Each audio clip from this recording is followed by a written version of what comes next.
The Dive is a movie about two sisters, Drew and May, who go on a scuba diving trip and everything goes wrong. May gets stuck 100 feet down underwater underneath a big rock, and Drew has to do everything she can to try and save her. This movie is 90 minutes long, and it is just one of those movies where you just switch your brain off going in and you probably know what you're going to expect already. It's not a masterpiece. The acting is just okay. There's not much to it other than try and get that girl from the bottom of the sea back to the surface. So one thing that this movie does really well is build a sense of tension, anxiety and panic. I know from scuba diving before that if I was stuck 100 feet underwater under a rock with oxygen that's depleting very fast, I would not be able to keep myself calm.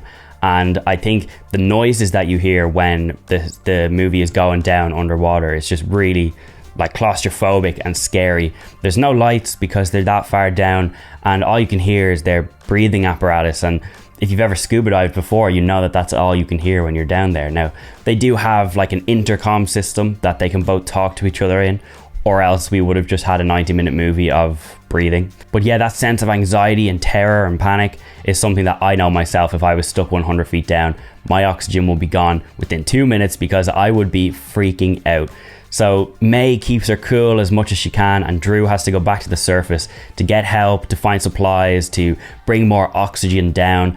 And it is annoying because some of the things she does is just like, obviously for plot reasons they have to put it in, but it's just really stupid. Like she drops a tank, or she, you know, does something really stupid and she comes back down and she's like, I couldn't do this, and the girl's like, try harder, and she's like, okay, I'll go back up.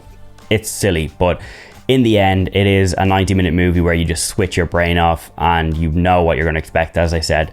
And for that, you know, it was a nice watch, and it's not something I'd probably watch again.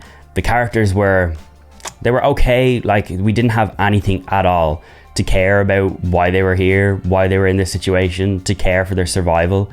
There was scenes that kept popping up of flashbacks with their dad, and honestly, you cut them flashbacks out and the story stays exactly the same. They were really pointless, and I think it was their way of trying to give us backstory as to why May is a little bit cold and why she is who she is, but I don't think it added anything to her character, and they could have just cut it out and it would have been 5 minutes shorter and we still would have got the same resolution.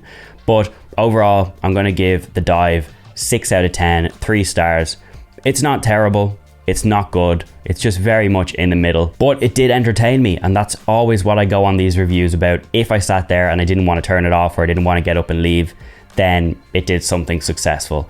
And for the 90 minutes that I was in there, it did entertain me. Not one that I'll watch again, but definitely something that if you have spare time, you should give a watch.